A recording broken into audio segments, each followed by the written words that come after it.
Olá, boa noite. Polícia Federal aceita fechar acordo de delação premiada com Mauro Cid, ex-ajudante de ordens do ex-presidente Jair Bolsonaro.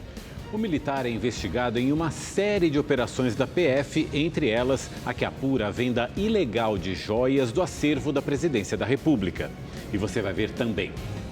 O governo federal reconhece estado de calamidade pública em cidades atingidas por ciclone no Rio Grande do Sul. Mais de 40 pessoas morreram e milhares estão desabrigadas. O Dia da Independência pelo Brasil, em Brasília, presidente Lula posa de mãos dadas com o ministro da Defesa e os comandantes das Forças Armadas. O governo federal reconheceu o estado de calamidade pública dos municípios do Rio Grande do Sul atingidos pelo ciclone extratropical. 41 pessoas morreram e mais de 6 mil estão desabrigadas. A previsão é de novas tempestades na região. Um dia marcado pela reconstrução no interior do estado. Em Porto Alegre, na região das Ilhas, moradores se preparam para o aumento do nível do rio. Quem não consegue permanecer em casa se organiza para ser abrigado por parentes. Em comunicado, a Defesa Civil alerta para novas enchentes e inundações. Isso porque as águas do Jacuí escoam para o Guaíba e aumentam o volume do lago. Para o sul e oeste do estado, o Instituto Nacional de Meteorologia prevê chuvas intensas nos próximos dias. Aqui na Ilha do Pavão, os moradores estão preocupados com a alta do Guaíba. Desde ontem, o rio começou a invadir diversas ruas do arquipélago, dificultando a passagem. Entrou na minha casa, entrou na cozinha, a cozinha tá submersa todinha. Eu botei meus móveis na parte de cima, que é a minha casa dois andares, né? Botei na parte de cima e eu tô lá em cima com as crianças. Tenho 2 crianças e mais a minha esposa. Eu tô com medo, eu tô com vontade de esperar baixar e ir embora daqui. Por causa que a situação aqui é muito ruim no inverno aqui, né? Em Estrela, no Vale do Taquari, uma vaca foi parar em cima do telhado de casa. O animal foi arrastado até o local pela força da água durante a enchente. Ei, mimosa. Não chama mais que ela vai... Chega! Outra imagem que viralizou nas redes sociais é de porcos tentando se abrigar no telhado em Roca Salles. O registro foi feito por 2 homens que estavam em um barco.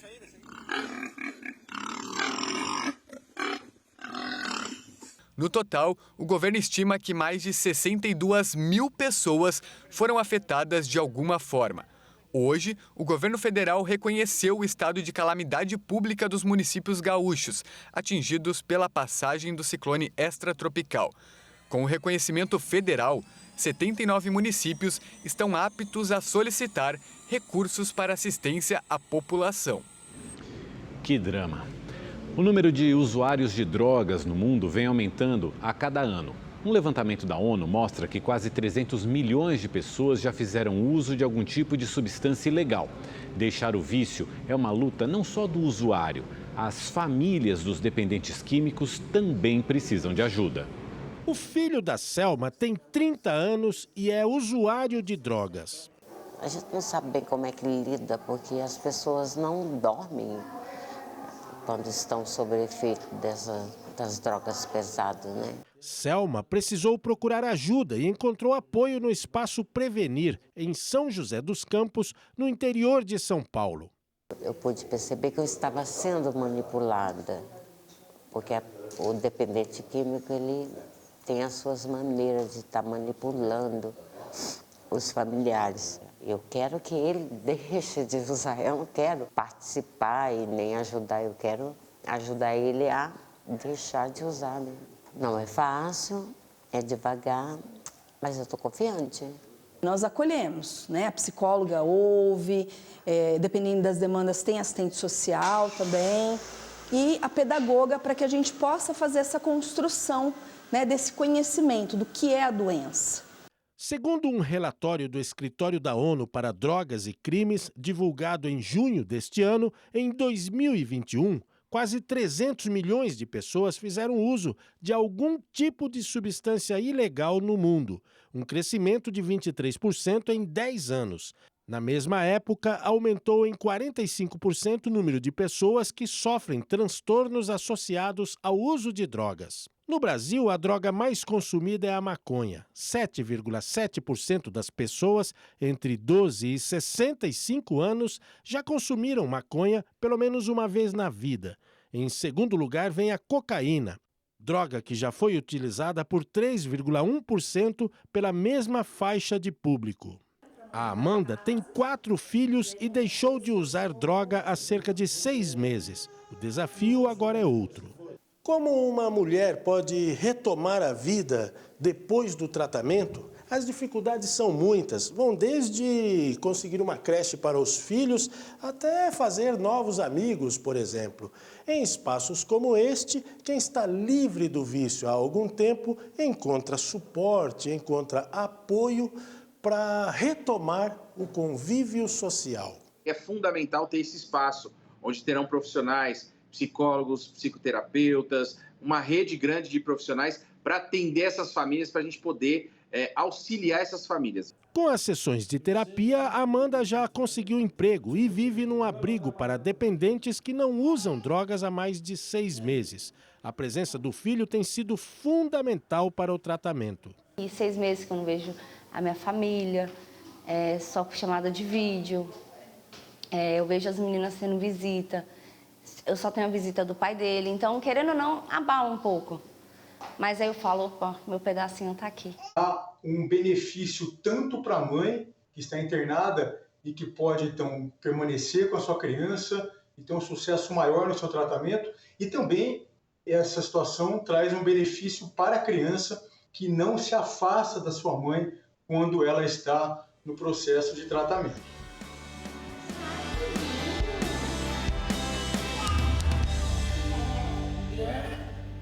Estamos a exibir, a partir de hoje, uma série especial da Rede TV em parceria com a produtora Doc Filmes e o Estúdio Paulista. Você vai conhecer as histórias de animais selvagens vítimas das ações humanas e que hoje dependem de entidades para sobreviver.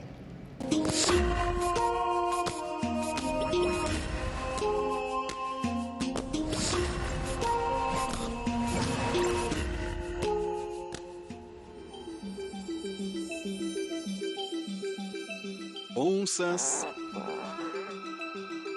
macacos,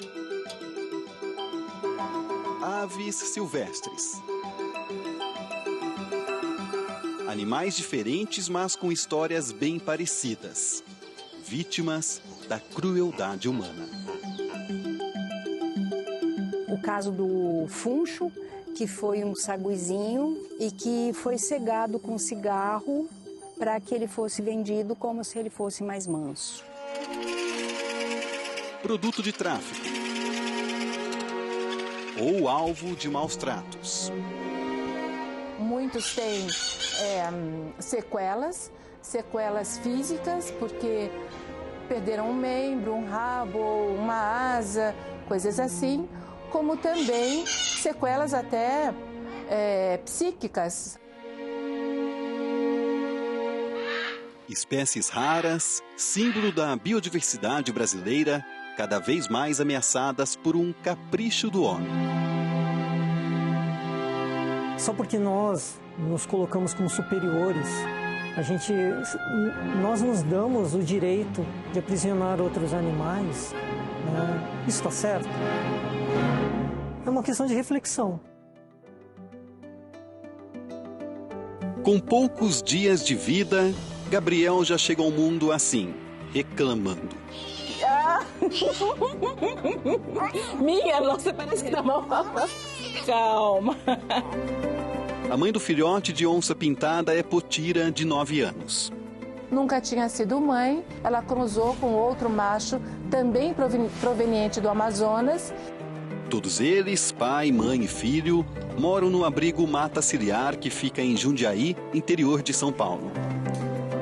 O objetivo é receber animais eventualmente capturados pela Polícia Ambiental, bombeiros, atropelados, acidentados. Nós recebemos, damos os primeiros socorros emergenciais, cuidamos com a intenção sempre de soltar a natureza. Só que nem sempre isso é possível. Animais selvagens como Potira e sua família têm um lugar especial aqui. Então nós aqui mantemos todas as espécies de felinos, são mais de 100 animais aqui de felinos, e desde a onça pintada até o gatinho do mato pequeno, que é o menor deles. Então nós temos uma importância muito grande na manutenção de felinos e a associação mantém todas essas espécies sob cuidados humanos. Foi justamente esse cuidado que ajudou o Gabriel a nascer. Potira teve de passar por uma cesárea. E quando a gente percebeu que ela entrou em trabalho de parto, não nasceu, e a gente percebeu que começou a diminuir as contrações, intervimos imediatamente e foi um sucesso. O nome do filhote, inclusive, é em homenagem ao veterinário que fez o parto de Potira. Hoje ela está muito bem, com certeza, ainda pode ser mãe novamente, e o seu filhote está aí com a gente. A onça pintada, maior felino das Américas e espécie ameaçada de extinção, é um dos grandes símbolos da biodiversidade brasileira. O Brasil tem uma importância muito grande na manutenção de felinos, porque são cerca de 45 espécies que ocorrem no mundo inteiro e o Brasil detém 11. E não é só a onça que tem tratamento VIP aqui. A gente usa da medicina tradicional chinesa como equilíbrio. A nossa intenção é que ele volte para a natureza. Mas isso nem sempre é possível. Muitos têm sequelas físicas, porque perderam um membro, um rabo, uma asa, coisas assim, como também sequelas até psíquicas. São animais que foram resgatados muito filhotes, jovens, e não têm condições nenhuma de voltar à natureza, porque eles acabam aprendendo que a presença humana é carinho, é comida, quando a gente sabe que lá fora não é nada disso.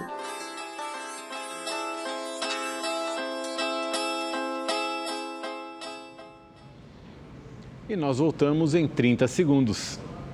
Feriadão prolongado e previsão de sol em grande parte do país. Resultado, muita gente escolheu a praia como destino para aproveitar os dias de folga. O Mar de Boa Viagem, um dos principais cartões postais da capital pernambucana, atraiu muita gente. Em alguns pontos, a Polícia Militar reforçava a segurança dos banhistas. A Agência Pernambucana de Águas e Clima já havia adiantado que o feriadão teria predomínio de sol e pouca chuva. Como muita gente não pegou a estrada, o Grande Recife Consórcio reforçou as frotas de 14 linhas de ônibus para quem quisesse curtir o 7 de setembro aqui na praia. Quem já volta à rotina amanhã aproveitou o único dia de folga. Eu trabalho na sexta, no sábado, mas aí vale a pena curtir o 7 de setembro, né? Ivan veio de Aracaju, Sergipe. Foram mais de 8 horas de viagem até aqui. E se o sol às vezes vai embora, ele não liga. O mais importante do que o sol é você estar com os amigos, estar descansando em outra paisagem, em outro lugar.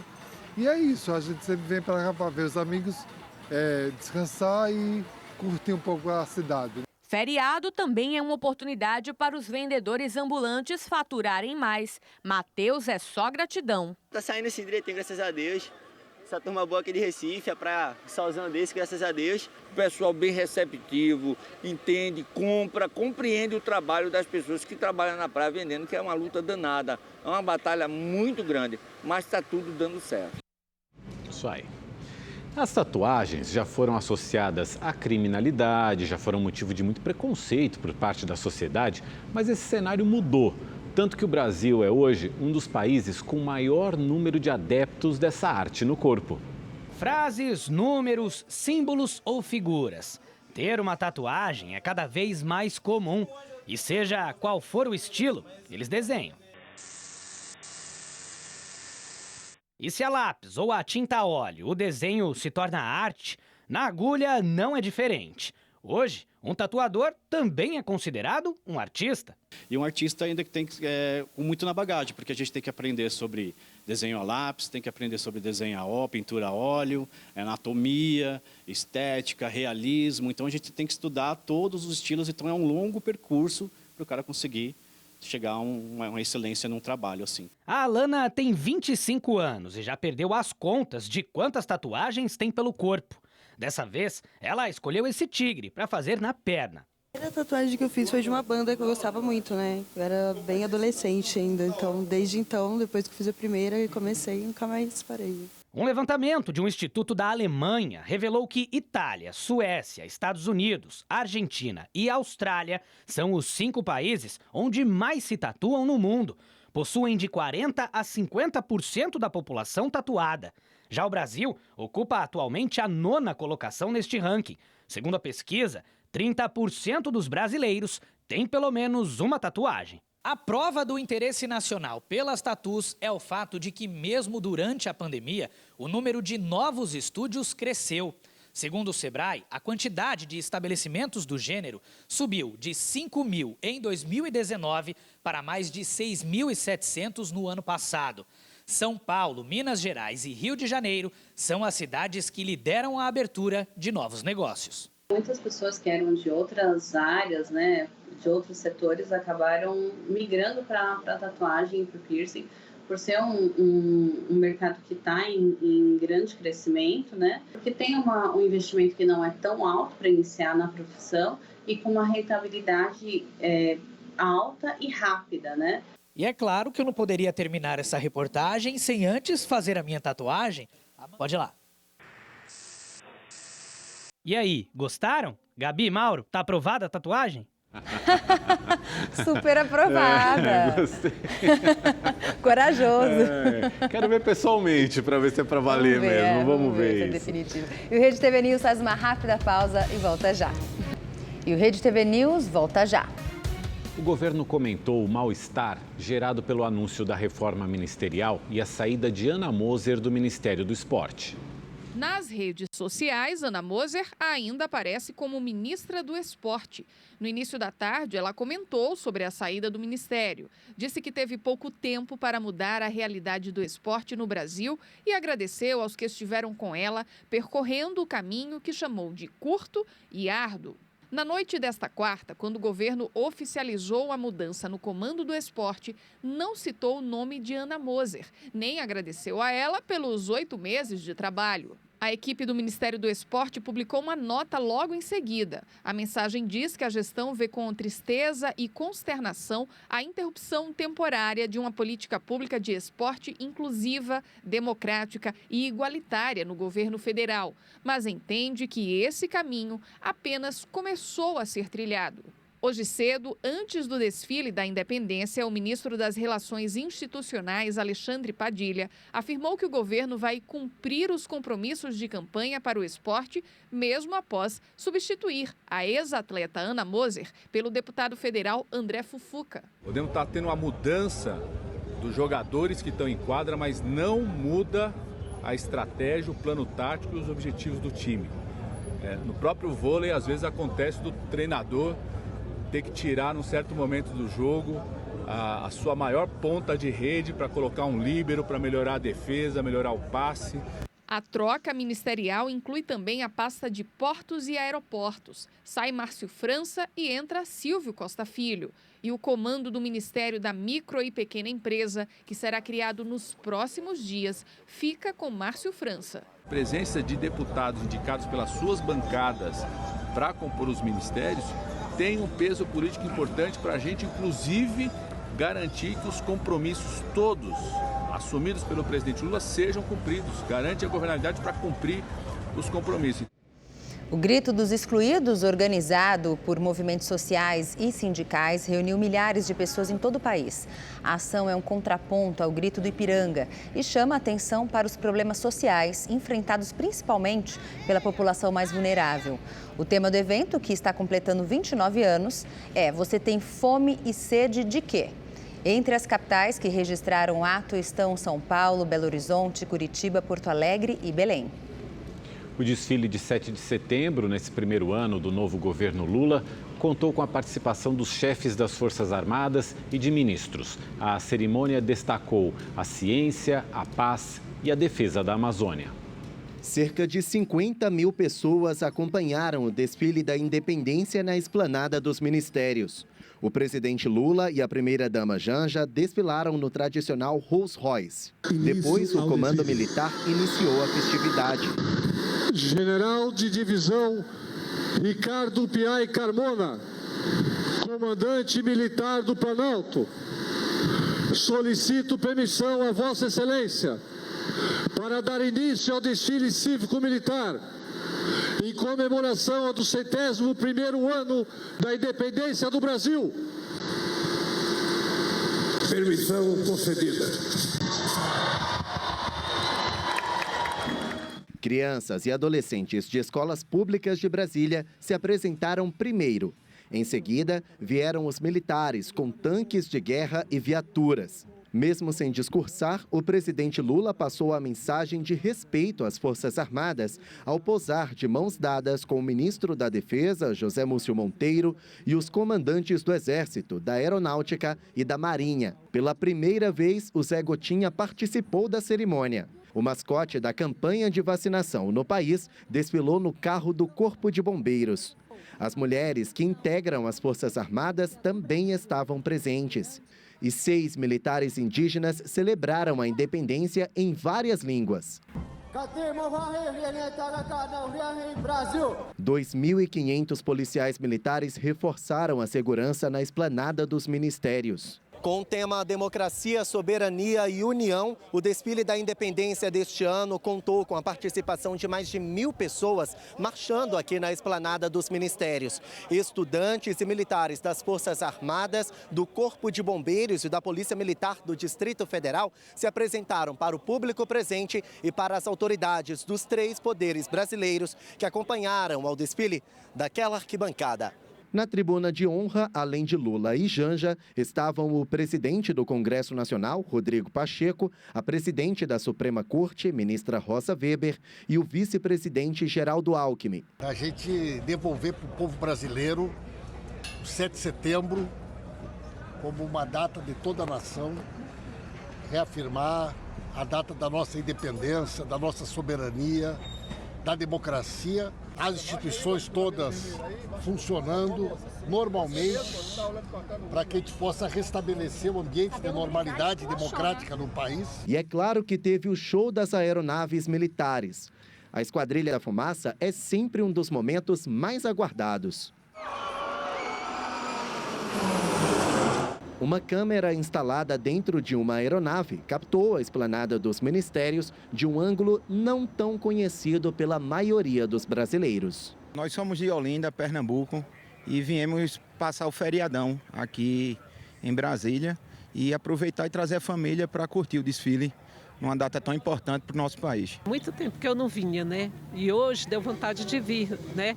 Para me ver a alegria, né, de todo mundo, a alegria dos brasileiros, né, que essa é uma data muito importante para nós, pela independência do Brasil, né? Vamos ver então como é que foram as comemorações do 7 de setembro em outras regiões do país. Em São Paulo, o desfile cívico contou com a participação de 9.000 militares do Exército, da Marinha e da Aeronáutica. A comemoração voltou para o Sambódromo do Anhembi. No ano passado, o desfile foi na Avenida Dom Pedro I, no Ipiranga, em comemoração ao bicentenário da independência e também a reinauguração do museu. As arquibancadas do Anhembi ficaram cheias.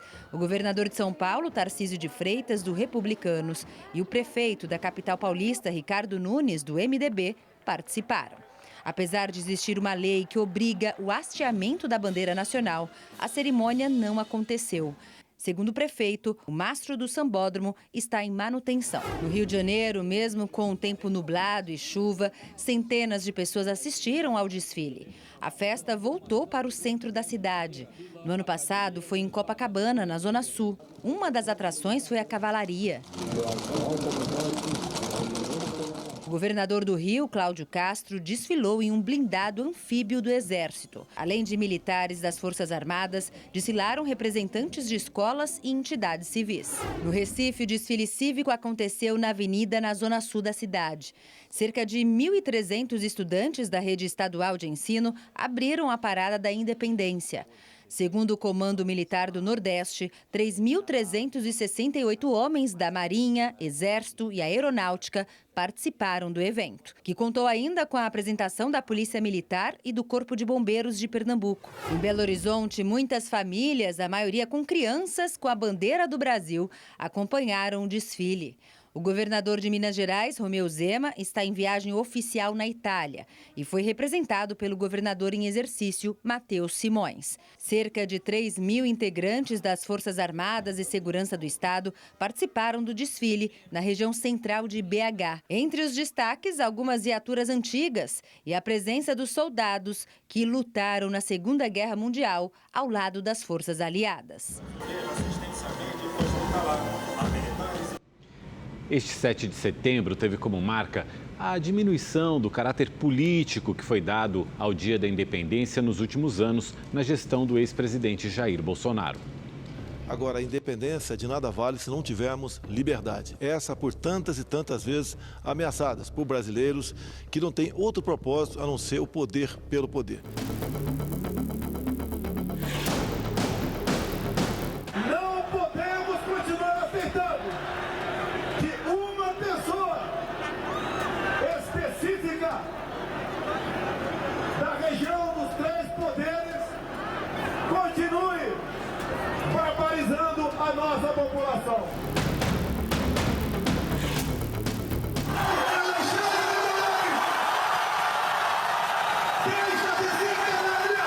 Nos últimos 4 anos, o ex-presidente Jair Bolsonaro deixou uma marca política para os desfiles de 7 de setembro.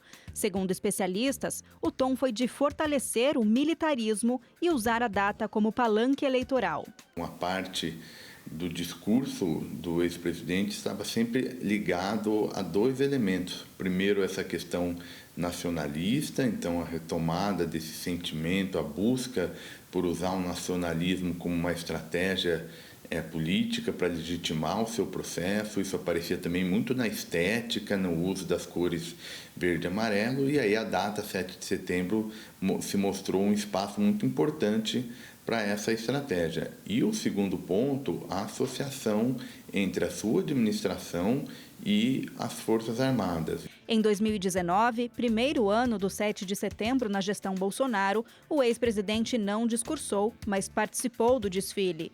Desfilou em carro aberto e cumprimentou apoiadores. O tradicional discurso deu lugar a uma entrevista à TV Brasil. Ao contrário dos discursos que viriam em 2021 e 2022, esse primeiro pronunciamento teve um tom mais ameno. O Brasil é nosso, é verde e amarelo. Já em 2020, por causa da pandemia, o desfile cívico-militar foi cancelado. Mas Bolsonaro participou de uma cerimônia no Palácio do Planalto, ao lado de ministros e comandantes das Forças Armadas. E 2021 foi o ano em que Bolsonaro fez um discurso polêmico aqui na Avenida Paulista, atacando o Supremo Tribunal Federal e o ministro Alexandre de Moraes.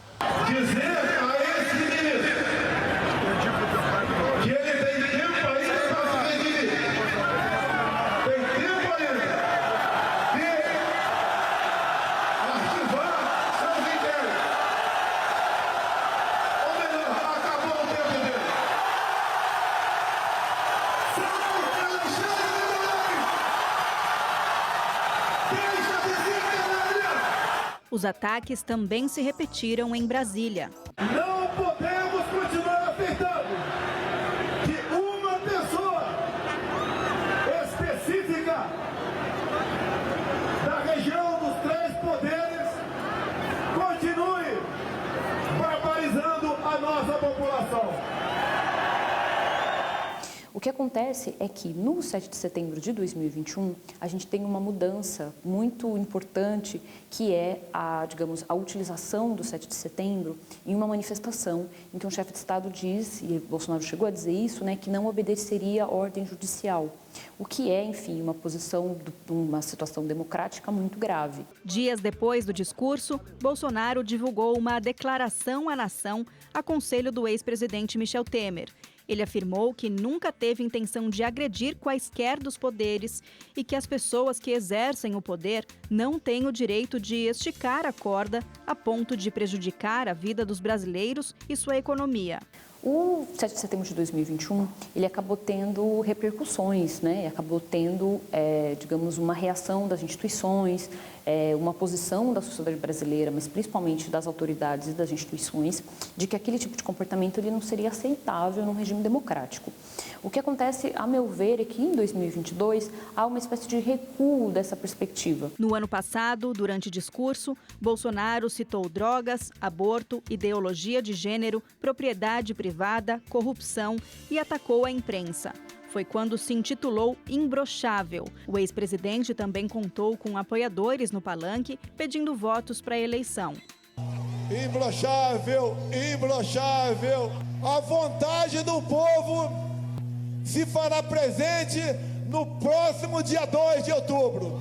Em 2022, até por estar acontecendo o evento durante a campanha presidencial, as preocupações são outras. Então, a necessidade em relação a tentar conseguir angariar votos numa pré-campanha fez com que tivesse uma mudança de discurso do ano de 2021, que foi mais claramente um ataque às instituições, para o ano de 2022, que tem um discurso um pouco mais ameno em relação às instituições, a essa, digamos, forma mais violenta, né, de se contrapor às instituições. De fato, o 7 de setembro está muito ligado hoje a uma política mais radicalizada. Vamos ver agora o quanto tempo a gente demora para tirar esse caráter simbólico, essa associação política que a data acabou ganhando mais recentemente. Esses acontecimentos recentes têm, de uma certa forma, tido impacto na forma como a população vê as Forças Armadas, e na forma como a população tende a a colocar credibilidade nas Forças Armadas. Ainda de acordo com os especialistas, para os próximos anos, o desafio do governo é resgatar o 7 de setembro como um evento comemorativo e não político, desvinculando a data da extrema-direita. Então esse é um processo que não vai se encerrar agora, não se encerrou em 2023, mas há uma tentativa de normalidade, tirar esse rito mais político e virar uma cerimônia paulatinamente menos ambiciosa. Desvincular o 7 de setembro, principalmente agora nos últimos anos, nos últimos 4 anos, da figura do Bolsonaro é um desafio e é um exercício que ele é muito complexo de se fazer, porque parte da população brasileira, até por exemplo, não concordar com as manifestações que foram vistas no 7 de setembro, nos anos anteriores, podem se tornar muito críticos ou ter uma posição muito crítica em relação à atividade em si, que faz parte do calendário, uma atividade que faz parte do Estado brasileiro, não apenas do governo específico. Não se trata de um chefe de Estado específico, mas sim de uma data comemorativa para a nação, uma data relevante para toda a sociedade brasileira. Bom, e quem está aqui com a gente para comentar sobre o 7 de setembro é o Kennedy Alencar. Boa noite, Kennedy. Kennedy, como que o governo usou essa data, né, a celebração, para combater o golpismo nas Forças Armadas e também reforçar a necessidade de que militares devem ficar de fora da política? Olá, Gabi. Boa noite para você. Boa noite, Mauro. Boa noite para quem está nos assistindo. Acho que o governo usou bem. Memória histórica é importante. A Rede TV acabou de exibir vários momentos em que o ex-presidente Jair Bolsonaro, o então presidente, usava o 7 de setembro para ameaçar o país. Havia um risco para a democracia ali, inclusive com ataques a ministro do Supremo, expressões de baixo calão. Essa é uma página virada na história do Brasil. O 7 de setembro de hoje mostra isso, deixa muito claro para a gente que a estratégia do Lula é uma estratégia de conciliação. Então, e aí, para invocar uma coisa que os bolsonaristas e o Bolsonaro não gostam, que é a ciência, a semiótica nos ajuda, né, Mauro e Gabi, a entender o que aconteceu hoje. O Lula está lá numa foto com os comandantes militares. Isso mostra que ele procura pacificar a relação. Ao mesmo tempo, o comandante do desfile pede autorização para o Lula para começar o desfile. É o presidente da República que comanda as Forças Armadas, é o comandante em chefe, é o poder civil que manda no poder militar. A tutela é civil, a tutela não é militar. Esse é um recado importante. A janja de vermelho é outro recado da semiótica importante. As pessoas podem usar as cores que elas quiserem. E estava lá todos os ministros, muita gente verde, amarelo, ou seja, resgatar as cores e os símbolos nacionais. Eles não são da extrema-direita, eles não são de quem ameaça a democracia, eles são de todo o país. Nesse sentido, é um processo, como mostrou a reportagem que a gente acabou de assistir, mas me parece que deu certo, é um primeiro passo para a gente resgatar o 7 de setembro como uma data da nação e não de uma facção política. Zé Gotinha simbolizando a vacina, a ciência, né, que também foram tão contestadas nos últimos anos, né, também é outro elemento, né? A semiótica aí. É isso. Kennedy, fica aqui com a gente, porque a gente tem notícia quente chegando de Brasília. A Polícia Federal aceitou fechar um acordo de delação premiada com o ex-ajudante de ordens de Jair Bolsonaro, o tenente-coronel Mauro Cid. Então a gente vai à capital federal, porque o repórter Igor Damasceno tem as informações para a gente ao vivo. Boa noite, Igor.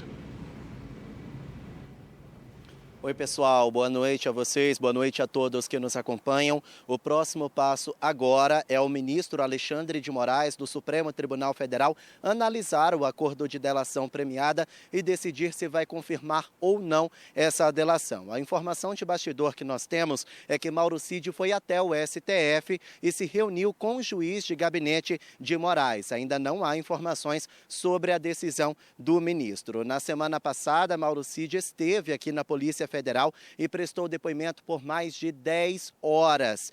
O advogado dele confirmou que ele confessou participação nesse esquema de venda ilegal das joias estrangeiras dadas ao governo brasileiro. Com a delação, Mauro Cid vai ter que provar o envolvimento de outras pessoas. E o Ministério Público Federal também precisa ser ouvido sobre as condições para que esse acordo de delação seja confirmado. De acordo com investigações da Polícia Federal, o ex-ajudante de ordens de Bolsonaro é suspeito de cometer uma série de crimes, participar da tentativa de trazer de maneira irregular itens luxuosos dados por governos estrangeiros ao governo de Bolsonaro, tentar vender também de forma ilegal esses presentes que foram dados, participar de uma suposta fraude de carteira de vacinação de Bolsonaro e da filha do ex-presidente, envolvimento em tratativas sobre um suposto esquema de golpe de Estado e envolvimento nas tratativas sobre uma possível invasão no sistema do Conselho Nacional de Justiça, invasão essa que foi feita pelo hacker Walter Delgatti. Até o momento, a defesa de Mauro Cid não se posicionou sobre o assunto. Voltamos ao estúdio. Obrigado, Igor. E Kennedy, com todas essas informações que o Igor nos trouxe, a gente vê que a polícia ela já tem uma série de elementos contra o Mauro Cid. Por que a Polícia Federal acha que vale a pena firmar um acordo de delação premiada com ele? Porque o Mauro Cid dá materialidade para os crimes cometidos pelo então presidente Jair Bolsonaro. O Igor estava falando para a gente aí. O Alexandre de Moraes vai homologar essa delação. Por quê? Porque ele tem acompanhado o trabalho da Polícia Federal, tem feito reuniões com os delegados que cuidam do inquérito, ele está sendo muito rigoroso. E por que a PF aceitou? O Mauro Cid deixou na nuvem do celular dele todas as informações. Já tem um caminhão de prova ali. Mas a delação, ela é meio de prova. Ele vai trazer novidades. E aí a Polícia Federal acha que o Mauro Cid pode ajudar muito, Mauro e Gabi, na questão do roteiro do golpe.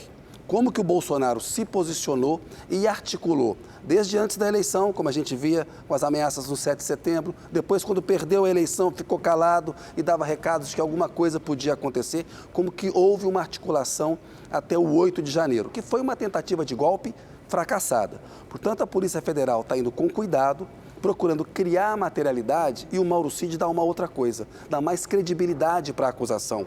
Ele era o ajudante de ordens do então presidente da República. Era a pessoa que estava ao lado dele. Era a pessoa que vendia relógio, que não podia ser vendido, patrimônio público, para o Bolsonaro. Envolveu o pai general, falsificou carteira de vacinação. Portanto, é alguém que sabe muito. Uma delação do Mauro Cid dá mais credibilidade e fortalece a possibilidade de punir e prender o Bolsonaro, que é importante para a democracia, para que nunca mais um presidente cometa tantos crimes no cargo. Tá certo, Kennedy. Obrigada pelas suas informações. Boa noite. Obrigado. E olha, hoje no programa É Notícia, o Kennedy Alencar entrevista o cientista político Cláudio Couto. Ele falou sobre a possibilidade de golpe no dia 8 de janeiro. Os militares brasileiros, eles não quiseram dar um golpe ou eles não tiveram força para dar um golpe? Eu acho que é a segunda opção, né? Não tiveram força e acho que a gente tem que dar um passo atrás e olhar para o governo, mais do que para o governo ainda, mas dar 2 passos atrás, olhar para a eleição do Bolsonaro. A eleição do Bolsonaro resulta do engajamento de uma série de membros das Forças Armadas, alguns da reserva, outros não, outros da ativa. O infame tweet, ainda chamava Twitter na época, do general Vilas Boas, tentando acossar o Supremo Tribunal Federal por ocasião da votação do habeas corpus do Lula naquele momento, é um primeiro momento importante disso. Sim. Depois eles entram em peso no governo Temer, volta a haver um militar no comando da defesa, o Temer o nomeia. Há outros militares em postos-chave, Etchegoyen, por exemplo, é uma figura de centralidade política importante dentro do governo Temer. A intervenção na segurança pública do Rio de Janeiro se faz por mano militar. Braga Neto, depois veio a ser vice do Bolsonaro. Exatamente, vice depois de ter sido ministro da Defesa, depois de ter sido chefe da Casa Civil, enfim, um monte de coisas. E aí, no fim, o que a gente tem? A gente tem um governo militar se formando. Um governo militar com milhares, os números variam de 8 mil, tem gente que fala em 20 mil militares em cargos de natureza civil. Fora os ministros militares, fora a presença deles em lugares onde não haveria o menor sentido que eles estivessem. O caso pior de todos foi a saúde, com o general Pazuello, mas a gente pode olhar isso na área ambiental, na área da cultura, enfim, em todos os setores. Então, a gente teve um governo militar, que foi um governo muito mal sucedido sob vários aspectos. Isso deixou um estigma para os militares. Agora, eles entraram ali porque quiseram. Fizeram desse governo a sua volta ao centro da política em condições de democracia e não em condições de ruptura da democracia, como aconteceu em 64. Então, a fatura é institucional das Forças Armadas. E aí tentaram prolongar isso já no começo de 2023. Agora, claro que a gente pode dizer que não eram todos os militares, ou todo o alto comando, mas o que pode-se dizer era um projeto, de certa maneira, da instituição. E nessa entrevista, Cláudio Couto falou ainda sobre a possibilidade de prisão do ex-presidente Jair Bolsonaro. Você acha que o Bolsonaro um dia será preso ou responderá a um processo até o final e eventualmente possa até ser preso? Eu acho que ele vai ser preso. Não creio que isso vai acontecer antes das eleições municipais do ano que vem. Acho que não dá tempo de o processo, ou os processos, na realidade, você mencionou... O devido processo legal? Dentro do devido processo legal, que esses processos tenham conclusão até a eleição do ano que vem. E aí, só poderia ser preso nesse interregno se a gente tivesse alguma coisa como uma prisão preventiva. E aí, eu acho que o Bolsonaro não só é precavido, mas é medroso, ele vai evitar dar qualquer motivo para a prisão preventiva. E, claro, a gente precisa ver o que o próprio Coronel Cid tende a revelar. Eu não creio que a Polícia Federal está tão preocupada mais com a questão das joias, porque para isso já tem tudo que precisa. Ela provavelmente quer, a partir daí, que o Cid dê outras informações, e eu acredito que essas informações dizem respeito, sobretudo, a essa tentativa de ruptura institucional. Setembro Amarelo é o mês voltado, é a campanha voltada para todos os cuidados com a saúde mental e a prevenção da depressão. No Brasil, mais de 11% da população já relataram ter recebido um diagnóstico da doença. Perda de prazer em atividades, isolamento social, tristeza profunda. Esses são alguns sintomas de quem é diagnosticado com depressão. A Paloma sabe bem como é sentir tudo isso. Foi diagnosticada com a doença após a morte da filha de 15 anos. Me sentia muito sozinha e comecei a me trancar mais dentro de casa, não querendo ser participativa com muitas coisas. Fiquei durante um bom tempo muito triste. Considerado o mal do século pela Organização Mundial da Saúde, a depressão é uma doença que produz uma alteração no humor. O distúrbio apresenta diversos sinais e sintomas que podem ser isolados ou não, como ansiedade, angústia, desânimo, insegurança e baixa autoestima. A causa pode ser uma combinação de fatores genéticos, ambientais e psicológicos. A depressão ela é uma doença, ela não é frescura, mas infelizmente muitas vezes ela não é levada a sério, porque não é palpável, não aparece, por exemplo, num exame de sangue, num raio-x. De acordo com o Ministério da Saúde, entre setembro de 2021 e fevereiro de 2022, 11,3% dos brasileiros foram diagnosticados com depressão. O levantamento mostrou que a doença atinge 14,7% das mulheres e 7,3% dos homens. O tratamento da depressão é feito com auxílio médico, por meio de medicamentos e acompanhamento terapêutico conforme cada caso. O apoio da família é fundamental. É importante praticar o acolhimento, a escuta sem julgamento, sem viés religioso, sem preconceito. Também entender que escutar é melhor do que aconselhar, porque precisamos ter um entendimento de que o que funciona para mim pode não funcionar para o outro. A Simoni também já teve depressão. Ela superou esse momento difícil e transformou a experiência em profissão, ajudando outras pessoas com o mesmo problema. Todo mundo existe algum conflito. Todo mundo tem algum conflito diário, tem algum problema, alguma questão familiar, ou alguma perca, algum luto. E você saber lidar, né, buscar mecanismos que vai te auxiliar a lidar com as suas questões de dor, de perca, de felicidade, isso é importante. Porque a gente tem que saber que a felicidade ela não é todos os dias. E voltamos em 30 segundos. Domingo, todo mundo ligado aqui na tela da Rede TV. Não pode perder. E o Rede TV News fica por aqui. Obrigado pela companhia, uma ótima noite para você. Amanhã a gente está de volta. Tchau, tchau.